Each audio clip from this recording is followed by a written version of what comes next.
Muito boa noite. Sejam todos muito bem-vindos a mais uma doutrinária na noite de hoje. Gabriela, pela primeira vez na nossa casa, Gabi, seja muito bem-vinda, se sinta acolhida por todos nós, tá bom? E eu peço, por gentileza, que quem estiver com o celular, coloque no silencioso, para não comprometer o desenvolvimento da nossa doutrinária. Eu convido o expositor da noite, Antônio Cunha, para sentar aqui e aguardar o momento para iniciar a sua explanação.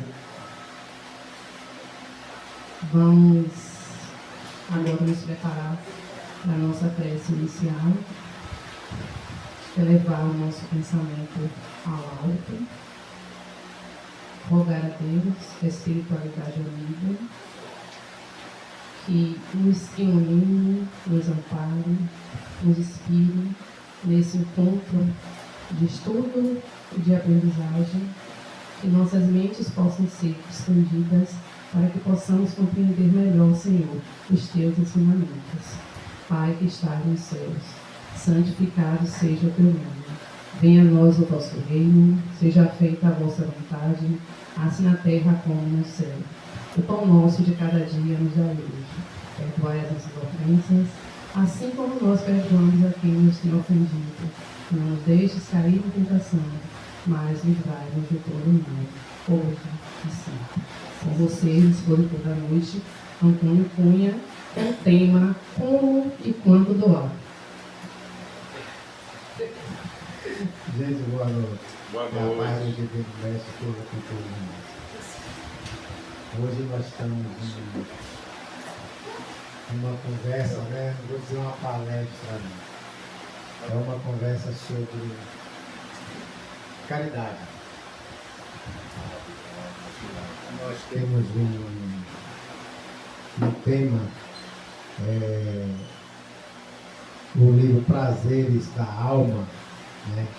Que ele traz uma reflexão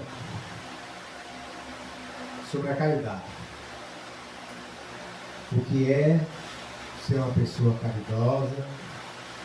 E ele vem com o título de Como e Quando Doar. Às vezes as pessoas pensam que não podem doar porque não tem recursos. Né? Eu ganho pouco, não tenho dinheiro, então eu não posso doar. E o Evangelho nos diz que tem uma doação muito mais meritória que a moral. É você assistir ao outro. Essa é a caridade moral. Quantas pessoas que têm muito dinheiro, muitas posses, né, imóveis, e que atravessam uma infelicidade incompreensível e que precisa da nossa caridade não material, mas moral. Na maioria das vezes é só você parar para ouvir. Algumas vezes é só um abraço. Eu me lembro que a minha esposa, né, por sinal é a coordenadora dessa casa, que ela me disse que tem uma amiga que também nós conhecemos, que um dia ela percebeu que ela estava um pouco deprimida e disse: deixa eu te dar um abraço. E a amiga chegou e disse: era tudo que eu precisava. Tudo que precisava. Já aconteceu comigo, um amigo lá de Camaçari, onde nós estamos morando. Aí, seu Cunha, eu quero falar com o senhor. O senhor tem um minutinho para mim? Eu digo até 10. Aí nós sentamos, conversamos, vou dizer que eu não, porque aqui tem muito olhudo aí, daqui a pouco vai ter nada a ver. Aí conversamos. E fui desabafando. Pensou que não, as lágrimas rolaram. Eu cheguei até a me emocionar também com a história dessa pessoa. No final, terminamos sorrindo e ele disse assim: eu estou de alma leve. Tudo que eu precisava era que alguém me ouvisse. E essa é uma tática, não é usada simplesmente por qualquer pessoa, não. Qualquer pessoa pode usar. Mas existe uma entidade, a CVV, que usa essa tática e que ouve as pessoas. Que a maioria dos problemas que nós temos emocionais resolve apenas com o desabafo. É como se algo tivesse preso dentro de nós que a gente precisa botar para fora. Alguém precisa nos emprestar o ouvido. Alguém precisa nos emprestar o ombro. E às vezes um abraço. E ter a paciência de nos escutar. Essa é uma caridade que não tem preço. E essa tática do CVV já livrou pessoas de cometer suicídio só por ouvir. Só por ouvir. Eu me lembro que uma vez eu estava assistindo a um filme e que tinha um camarada que ele subiu num prédio e ele disse que ia se jogar do prédio, ia suicidar-se. Então, um amigo dele subiu no prédio, ele está lá na marquise, um prédio bem alto, e ele estava na marquise para se jogar, e quando ele viu que o amigo ia, ele fez assim: não, venha, eu sou serial, eu me jogo. Ele fez: calma, não vou não, eu só vim antes de você se jogar, eu vim lhe dizer uma coisa. Você pode me dar um minutinho só? Só se for um minuto mesmo. Não, é um minuto, não se preocupe não. Ele aí sentou, dobrou as pernas. Ele disse: você não quer sentar também não? Não, não quero sentar não. Tá bom, então eu vou ficar sentado porque não vou demorar não. Mas você já parou para pensar? Depois que você se jogar, o que as pessoas vão pensar de você? Não sei. Não quero nem saber. E você mesmo vai pensar o quê? Já pensei um bocado de coisa. Sua mãe, sua esposa. Não quero saber não. Ele fez: eu estou lhe fazendo essa pergunta porque eu já atravessei por isso. Pensei em me jogar, pensei na minha família.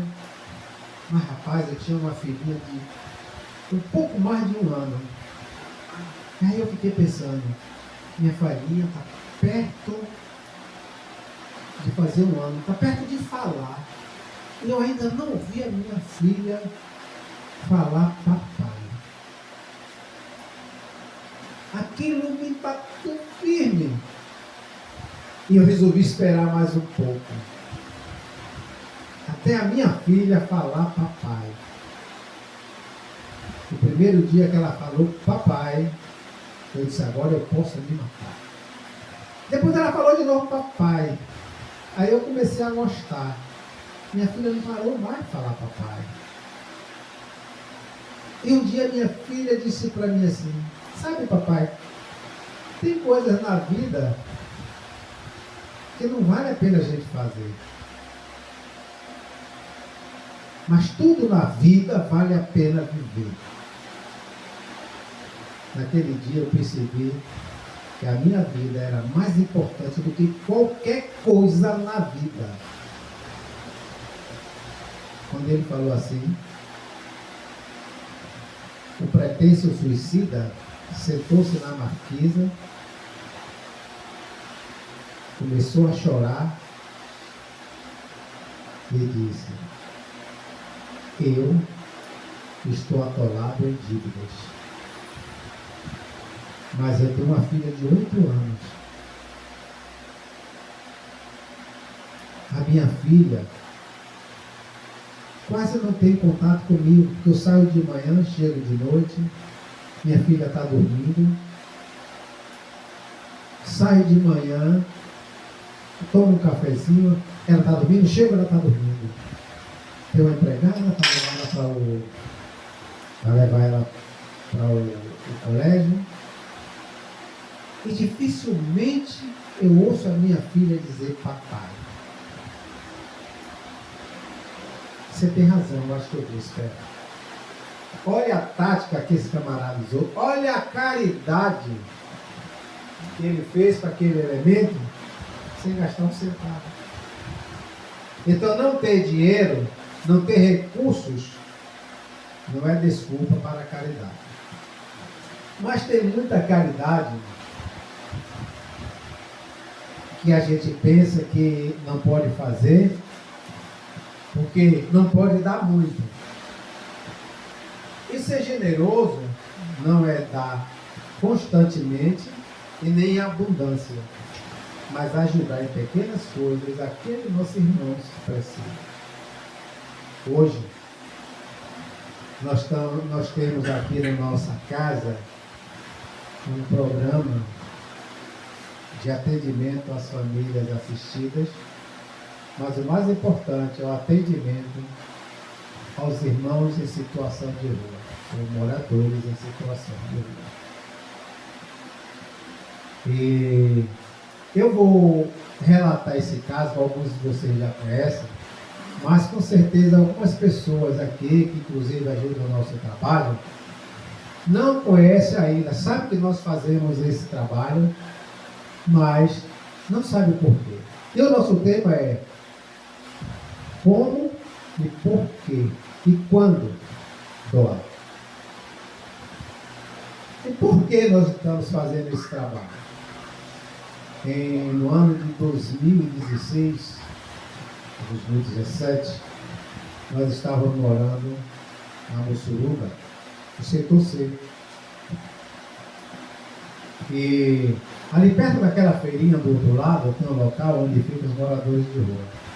Toda vez que eu passava naquela proximidade ali, eu sentia algo no meu peito apertando aquele negócio. Eu ouvia mesmo uma voz me dizendo: cuida dos meus irmãos, cuida dos meus irmãos. E eu não entendia aquilo. Por quê? Depois, simplesmente, eu começava a chorar. E eu não entendia nem porque eu estava chorando. Era a mediunidade aflorando. E era o meu irmão se comunicando, pedindo para cuidar dos irmãos. E aí eu disse assim: poxa, a gente precisa fazer alguma coisa também. Ela, fazer o quê? O que a gente vai fazer? Aí quando é uma certa feita, ele se comunicou e ela perguntou para ele: por que você só se comunica chorando? E ele disse o seguinte: eu ainda choro. Eu só me comunico chorando pelos meus irmãos que ainda estão nas calçadas, passando fome e passando frio. Cuida dos meus irmãos. Aí alguém me pergunta assim: mas quem foi que disse isso para você? Nosso grupo chama-se Amigos de Pedro. Quem é Pedro? Quem são seus amigos? Seus amigos são todos aqueles que hoje colaboram com esse trabalho. Pedro é meu irmão. Tem uns 35 anos, 36 anos que ele desencarnou. Então, para que vocês entendam melhor, eu vou contar a história de Pedro. Pedro era meu irmão, e com 16 para 17 anos no máximo, talvez tivesse menos, ele roubou, pegou na cerca de uma casa uma gaiola com um passarinho que era pintacilgo. Não sei se vocês conhecem pintacilgo. Um passarinho caro, né? E aí descobriram que foi ele. O dono foi lá em casa e deu queixa.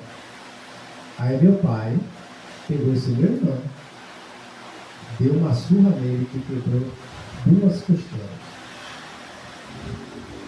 Ele saiu, na época nós morávamos na cidade de Candeias. Ele veio aqui para o Hospital Getúlio Vargas, ficou internado um tempo, depois saiu com uma faixa. E depois disso ele não quis mais saber de conta com meu pai. Quando ficou bom da surra, né? Por sinal a pressão na cidade foi tão grande que Meu pai mudou conosco, né, com a família, para a cidade de Santo Amaro. Nessa época eu tinha 14 para 15 anos. Meu irmão mais velho do que eu, 16 para 17 anos. Então o que acontece?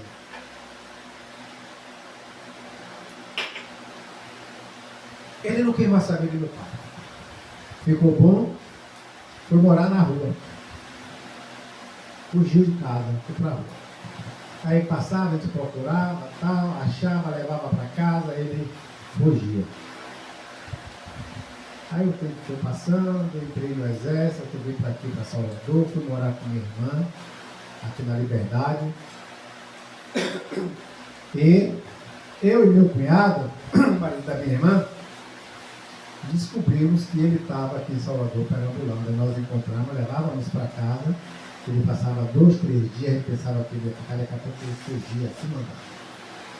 Uma certa feita, nós soubemos que ele estava internado no hospital de Irmã Dulce. Não vou contar a história toda não, porque é muito louco. E aí nós fomos lá. Ele tinha sido encontrado na rua, que ele já estava morando na rua, com uma chave de fenda enfiada na clavícula. Por pouco não mataram ele. Aí nós pedimos lá ao pessoal que cuidasse dele, que a gente até dava ajuda para o pessoal não quis ajuda, eu disse, não se preocupe não, a gente cuida dele. Aí eu estava sempre indo lá, quando eu não ia ligava, né? Naquela época não tinha celular, né? Mas era fixo. Aí, quando é um dia, eu recebi em casa uma ligação. As enfermeiras do hospital dizendo que não sabe como ele tinha fugido do hospital.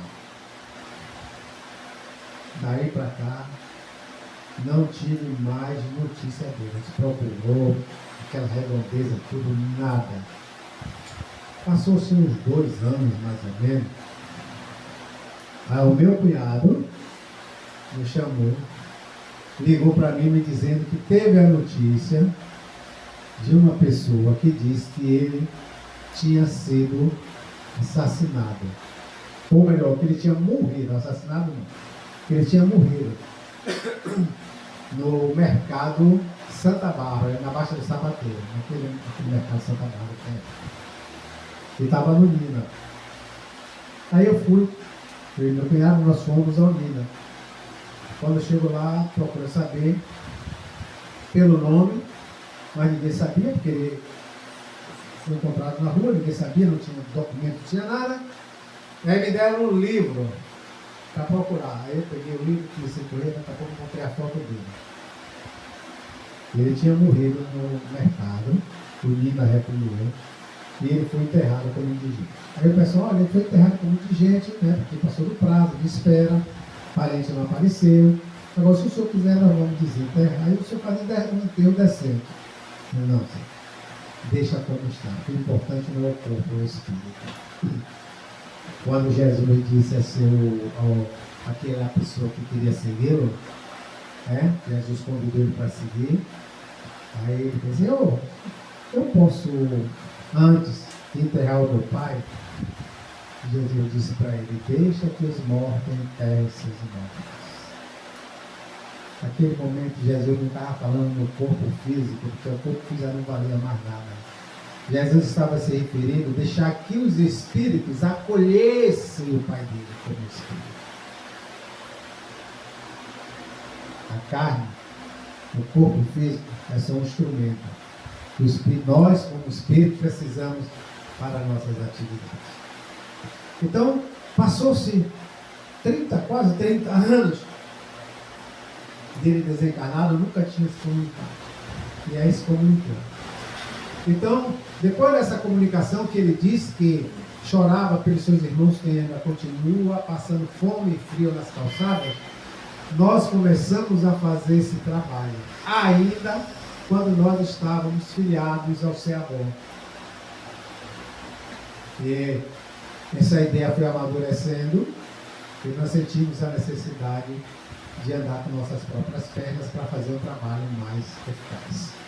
Então montamos o grupo, na realidade é um núcleo do GEDEB, que tem o nome de Amigos de Pedro.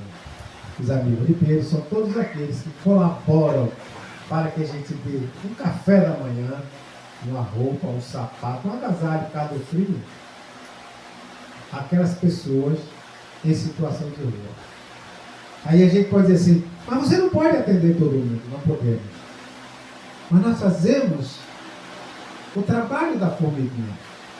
Aí é que eu me lembro que na floresta começou a pegar fogo e o beija-flor, quando viu aquilo, pegou um didalzinho assim, ia lá no riacho, pegava água e ia jogando.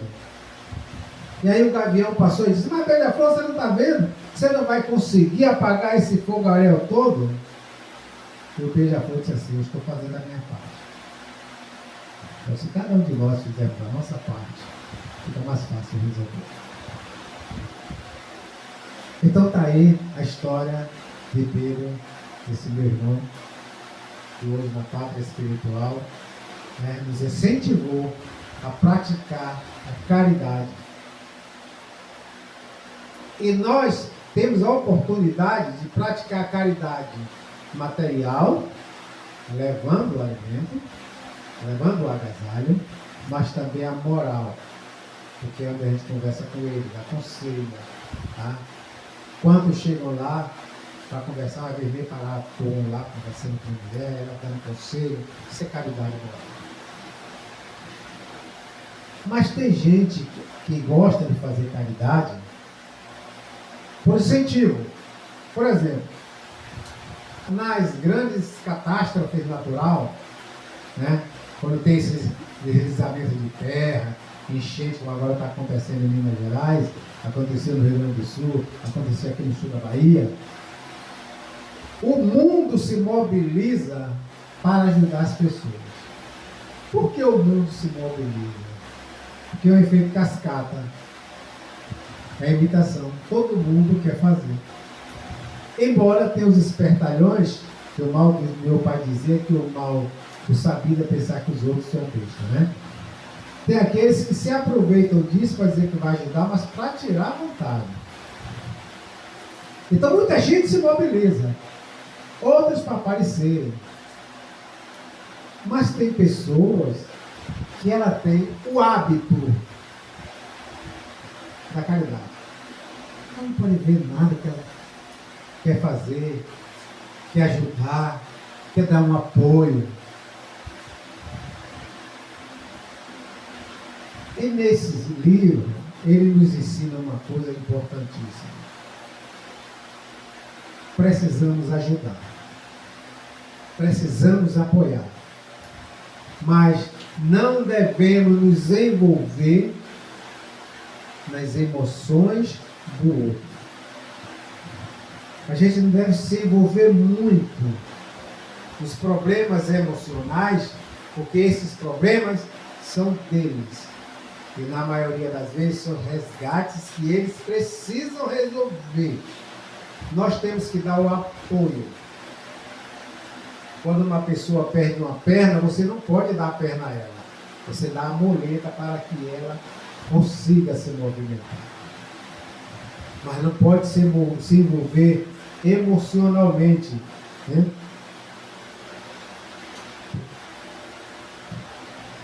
E como eu disse, as pessoas às vezes, tem gente que é espontâneo. Às vezes você não precisa, está aqui, ó. Você vai e ajuda. Mas essa ajuda espontânea tem um perigo. Eu vou contar dois perigos, dois episódios que aconteceram. Primeiro, Tânia, ela participava de um centro lá em Brotas. Uma certa filha, chovendo, ela viu uma pessoa embaixo de uma marquise. Ela pegou, foi ajudar essa pessoa, recorreu, buscou, conseguiu um lençol. Quando foi jogando em cima dele, despertou assim, xingou. O que está fazendo o quê?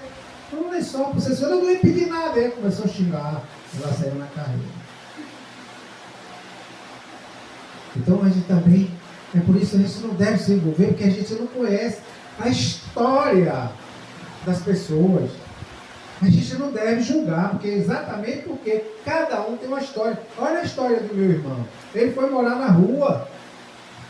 Aí nós vemos hoje as pessoas, aí outro diz assim, eu não vou ajudar não, porque ele tem família, ele tem... Mas você conhece a história dele? Você sabe que você não está ali cumprindo um resgate? E que para essa missão dele não fique tão difícil, só necessita do nosso apoio? Então o julgamento é prejudicial. Quer ajudar, ajude. Se não quiser, siga.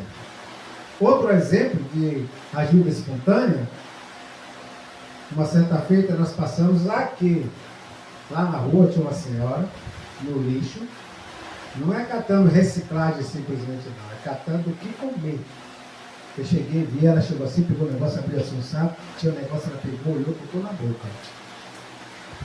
Aquilo me cortou o coração, como dizia antigamente, me cortou o coração. Não sei como é que corta o coração, mas quando ele falava, eu repeti, você queria papagaio. Então o que acontece? Eu fiquei pensando que um dia nós estávamos aqui na porta, ela vinha passando ali com o saquinho dela, olhando assim o lixo, aí eu cheguei para ela e disse, senhora, vem cá que eu vou escrever a senhora aqui no nosso programa aqui para a senhora receber uma cesta básica. Aí ele olhou para mim e disse, não quero nada desse negócio aí não, Deus que me livre, não quero nada disso aí não. Eu disse, misericórdia, tá certo, minha senhora, tudo bem, ela está embora. Quer dizer, as pessoas, por mais delicada que seja a situação dela, ainda tem o orgulho, ainda tem o preconceito, a discriminação. E isso atrapalha. Tá? E a gente vê hoje que tem muitas pessoas hoje que são bem de vida materialmente, né? E tem outros que, coitado, não tem quase nada.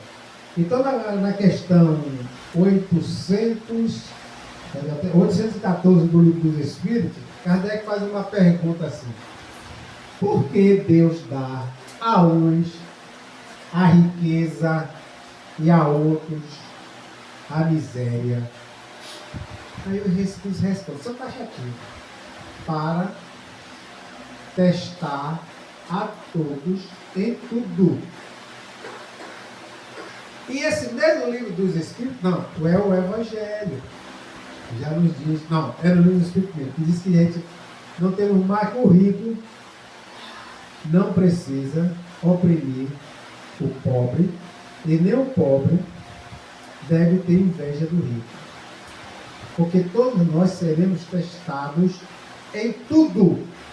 Quem já foi rico, um dia já foi pobre, ou um dia será pobre. Quem é pobre hoje, um dia vai ser rico, ou já foi rico. Eu digo mais. Tanto a pobreza quanto a riqueza, ela traz para a gente uma questão importantíssima. No capítulo 13 do Evangelho segundo o Espiritismo, quem assistiu a palestra aqui de Cleiton viu isso muito bem detalhado da Condessa Paula. Ela pegou, fez aquela caridade, dava assistência a uma família, que não tinha recursos, não porque eles fossem mendigos profissionais, não. É porque o chefe de família estava doente, estava hospitalizado, e a família ficou sem recursos. E ela pegou e dava, ela tinha uma carruagem, naquela época, na Condessa, não eram os carros de luxo, era uma carruagem, abarrotado de coisas que ela saía distribuindo. E como é que ela ia distribuir? De maneira simples, para não chocar a moral, o orgulho do outro. E ainda levava a sua filhinha para ajudá-la e incentivar a filha a praticar a caridade. E no livro Céu e Inferno tem uma citação na parte de Espíritos Felizes, onde ela é evocada por Kardec, E aí ela se apresenta para falar da vida dela. E ela disse que a riqueza foi uma das últimas etapas de evolução na vida dela. Que ela se preparou, passou por diversas fases na vida, teve diversas existências, sofreu muito na vida, foi pobre, conseguiu passar pela pobreza com dignidade. E aí ela passou um bom tempo se preparando para vir para uma das últimas provas dela, que era da riqueza. E essa prova é difícil. Eu acho que a prova da riqueza é mais difícil que a da pobreza. E ela disse que, graças a Deus e ao apoio dos espíritos amigos, encarnados e desencarnados, ela se saiu bem. E hoje, onde ela se encontrava, no mundo dos espíritos, ela era feliz. Só que essa felicidade que ela ostentava hoje estava longe da perfeição. Longe de ser um espírito perfeito, puro, mas ela já era um espírito perfeito. Então vocês veem que a caridade, por isso que a doutrina espírita nos ensina que fora da caridade não há salvação. E a caridade é algo importantíssimo na vida da gente. Só que a gente tem que botar que não é só a caridade material. Né? O Joana de Ângeles ela disse em uma das suas obras que nós temos que viver em sociedade para nos ajudarmos mutuamente e promover a evolução do planeta. Por quê? Porque ninguém evolui sozinho. A evolução individual mas é necessário a comunidade. É preciso que exerça cada um de nós a caridade para com o outro. Porque não tem ninguém, mas ninguém mesmo no planeta Terra que não necessite de um ato de caridade. Ninguém. Os ricos, principalmente os orgulhosos, que acham que eles podem tudo, infelizmente descobrem muito tarde ou quase tarde, né? Porque eu não vou dizer muito tarde não, porque Deus é tão misericordioso que nos dá tantas quantas forem as oportunidades. Mas eles descobrem muito tardiamente que eles precisavam sim. Olha aquela parábola do mal rico, né? Ele tinha tudo em abundância, mas tinha aquele pobre miserável, mendigo na porta, que era Lázaro, cheio de feridas, onde os cachorros lambiam as suas feridas, e que ele não dava nem a migalha da mesa. Aquelas migalhas que caíam, o resto da comida ele não dava. Porque ele achava que ele podia tudo, ele era poderoso. E o pobre do mendigo chegou um momento que desencarnou, morreu. Ele ficou. Eu acho que naquele momento ele pensou, me vi livre dessa praga. Deve ter pensado isso, né? Aí passou um dia que a vez dele chegou também de desencarnar. E aí quando ele desencarna, que chega no mundo espiritual, que ele está lá, esperando ele, aquele mendigo lá. Muito bem. E ele chega em estado de sofrimento doloroso, com uma sede incrível, pedindo que o pai permitisse que Lázaro molhasse a ponta do dedo na água para colocar na sua língua, porque a sede era intensa. Cheio de arrependimento. Então a gente precisa ter cuidado. A gente precisa ter cuidado porque meu pai vai dizer assim, a gente sabe de hoje, não sabe de amanhã.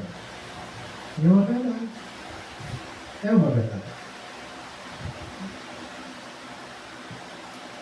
Um dia, gente, a benevolência vai atingir a todos nós. Quando nós começamos esse trabalho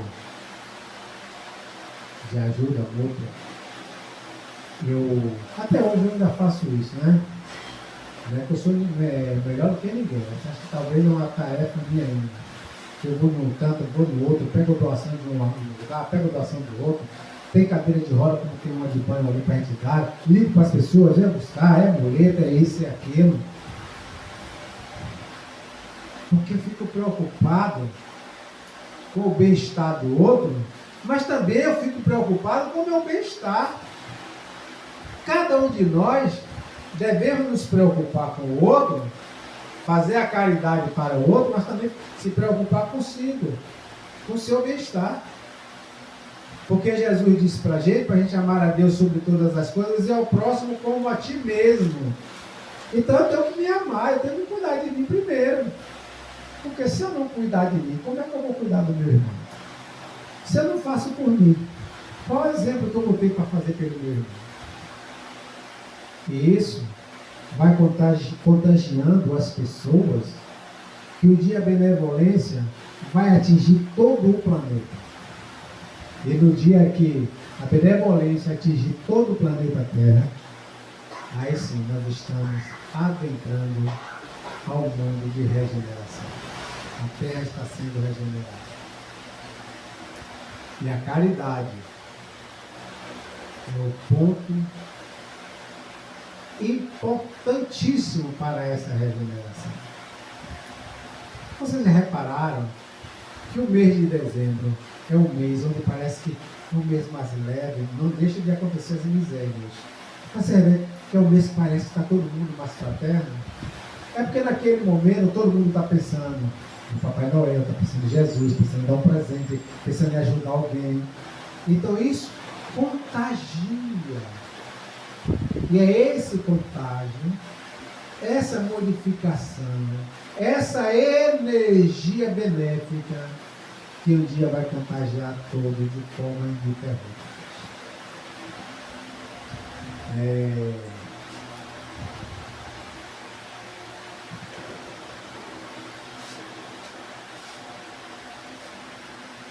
Uma certa feita nós estávamos fazendo um trabalho, eu contei isso numa palestra que eu fiz e vou contar agora, porque a pessoa está aqui.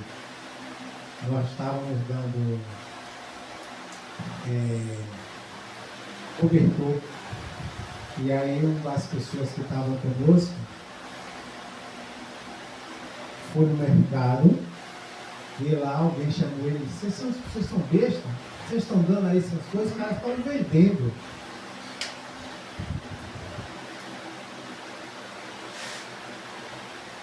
Porque ele estava vendendo, ele quer dizer, não vou dar mais. Ele está vendendo, não vou dar mais, não.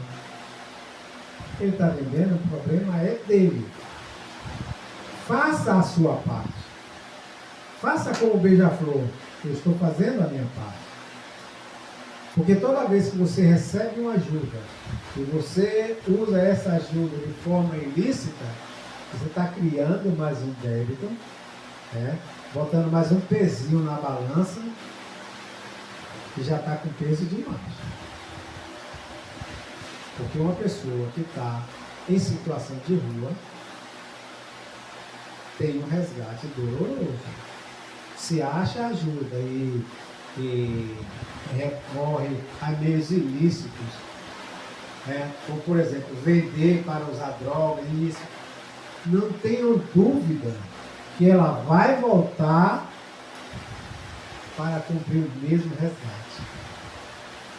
É como um aluno que está no colégio, passa o ano todo brincando, no final do ano não tem nota suficiente para passar para a série seguinte. E o que é que acontece com ele? Ele vai repetir o ano. E a prática saudável, olha o que eu estou dizendo, a prática saudável da caridade é um instrumento maravilhoso para não repetir ninguém. Porque quem pratica a caridade já recebeu a caridade um dia ou vai receber depois. Foi o que os Espíritos disse a Kardec. Que Deus vai nos testar em tudo. Quem já foi, ou você já foi, ou você é, ou você será. Então a gente precisa tomar muito cuidado nessa nossa caminhada. Muito cuidado. Não desprezar aquelas entidades que estão aí fazendo a caridade todos os dias, acolhendo. Olha que tem uma instituição Lar Vida, né? Aqui no Marotinho. Que trabalho de caridade maravilhoso. Acolher aqueles espíritos, muitos deles, né, que nasceram todo encolhido, hoje já está com a idade adulta e continua encolhido, não falam, até a alimentação tem que ser direto na boca, não se movimenta, não fala, não anda, nada. Outros estão lá, todo atrofiado, anda, mas todo atrofiado, e que foram simplesmente abandonados pelos pais, que não aceitaram, que prometeram, no mundo espiritual, exercer a caridade de acolher aquele espírito endividado e orientar na sua caminhada. E quando chega aqui que desperta com aquilo, simplesmente desiste de tudo. Gente, estamos chegando ao final da missão.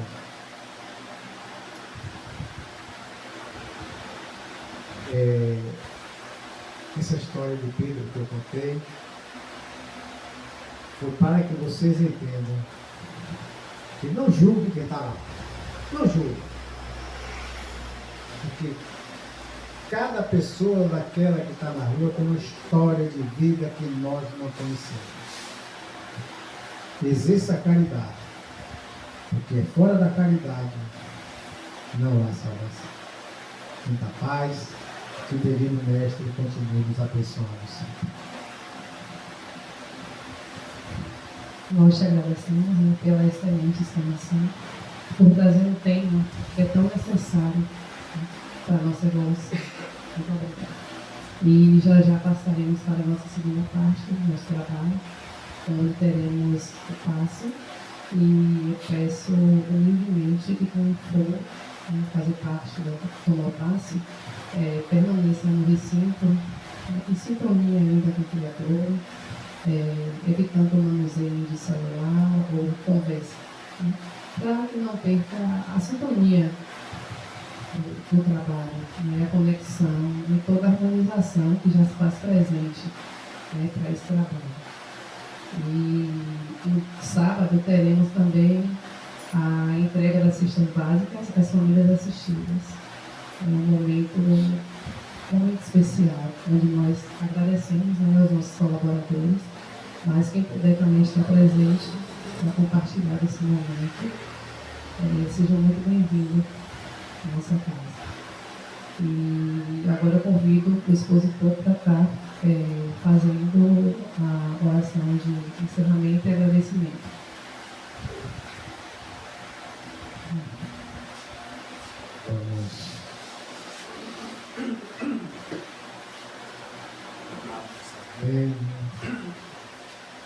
Serenar nossos corações, elevar o pensamento ao alto. Vamos pensar em Jesus.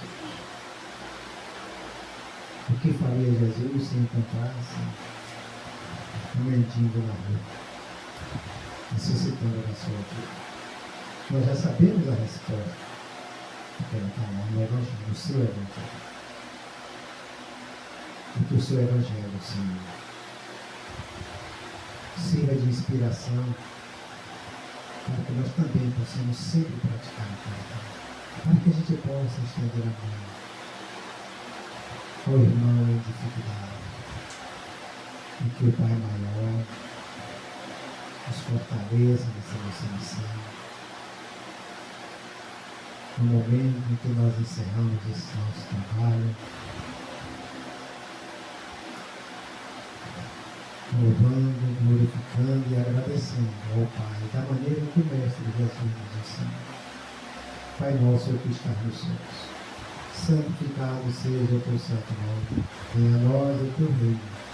Seja feita, Senhor, a tua vontade aqui na terra como em todo o universo. O pão nosso de cada dia dá-nos hoje, perdoai as nossas ofensas, à medida que soubermos perdoar os nossos devedores. E não nos deixeis cair em tentação, mas livra-nos, Pai amado, de todos os males. pois só em ti reina o poder e a glória para sempre. Que a paz do Divino Mestre esteja com todos nós.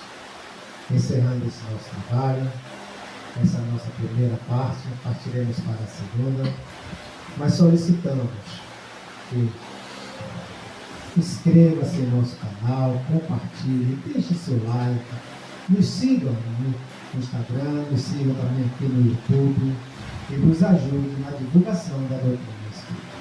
Que a paz esteja com todos.